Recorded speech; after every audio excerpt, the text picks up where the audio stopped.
Bismillahirrahmanirrahim. Assalamualaikum warahmatullahi wabarakatuh.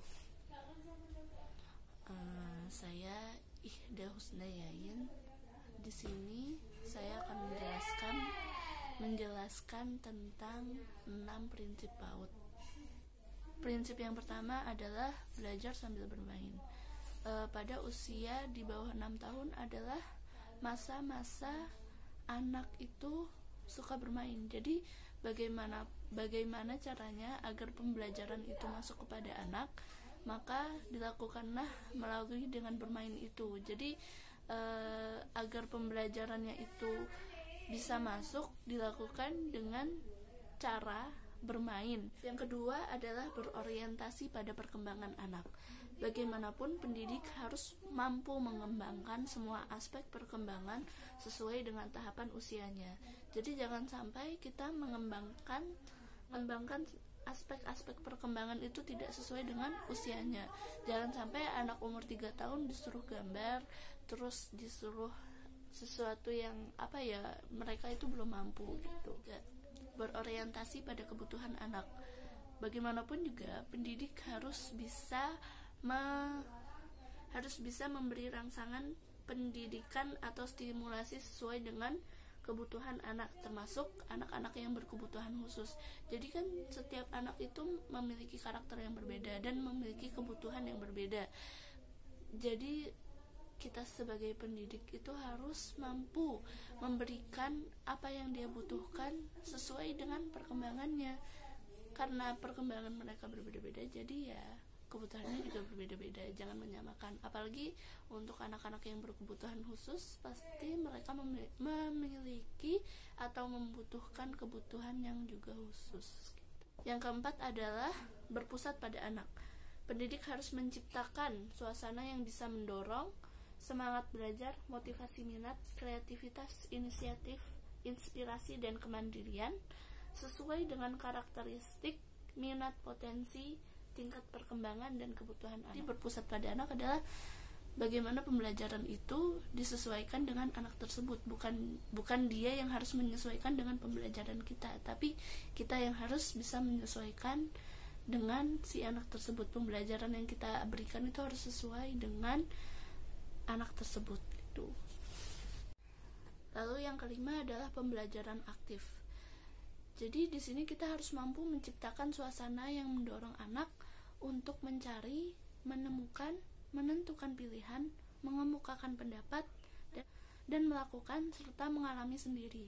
Jadi jangan dibiarkan anak diem dalam kelas dengerin kita, itu enggak banget, itu bukan anak PAUD banget. Jadi mereka itu harus benar-benar mencari sendiri, biar mereka itu aktif gitu dari segi fisik, terus otaknya juga biar mereka itu jalan, nggak cuma sekedar duduk ngeliatin gurunya di kelas. Itu bukan anak PAUD banget. Mungkin ada yang pernah lihat iklan Denko yang tentang anak yang mah boleh nggak? Nah itu maksudnya seperti itu, biar mereka bisa melihat secara langsung bagaimana kayak melihat capung atau melihat melihat alam sekitar, biar mereka itu bisa tahu dengan sendirinya. Biasanya kalau misalkan tahu dengan sendirinya itu akan lebih mudah diingat dibanding dia mendapatkan penjelasan dari guru-gurunya. Pembelajaran aktif ini juga akan menjadikan anak itu untuk berani untuk mencoba, berani mengemukakan pendapat, dia berani untuk mencari, bertanya, dan sebagainya. Jadi untuk mengembangkan keberanian yang ada dalam dirinya, kepercayaan diri dalam dirinya gitu. Dan yang terakhir adalah didukung oleh lingkungan yang kondusif. Jadi lingkungan pembelajaran diciptakan sedemikian rupa agar menarik, menyenangkan, aman, dan nyaman bagi anak. Dan juga penataan ruang diatur agar anak dapat berinteraksi dengan pendidik, pengasuh, dan anak yang lainnya juga.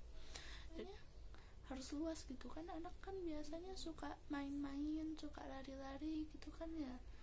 Jadi kalau misalkan ada ruang TK itu, kalau mau didekor juga jangan terlalu rame gitu loh. Menarik, tapi jangan sampai ruang mereka itu terbatasi. Yang tadinya mungkin mereka bisa lari-lari, main-main, tapi karena ruangannya terlalu barang-barangnya terlalu banyak, itu akan menjadikan mereka tidak bisa berlari-lari dan sebagainya.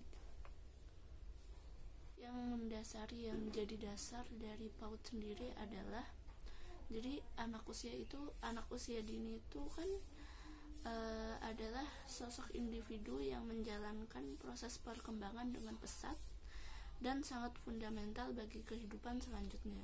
Jadi dia itu perkembangannya, kalau bisa dibilang anak-anak usia dini adalah masa-masa golden age atau masa-masa keemasan.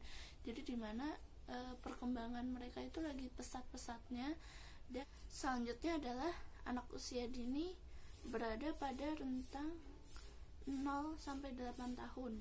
Pada masa ini proses pertumbuhan dan perkembangan dalam berbagai macam aspek seperti fisik, sosio-emosional, bahasa dan kognitif sedang mengalami masa yang tercepat dalam rentang perkembangan hidup manusia. Itu menurut Berg 1992.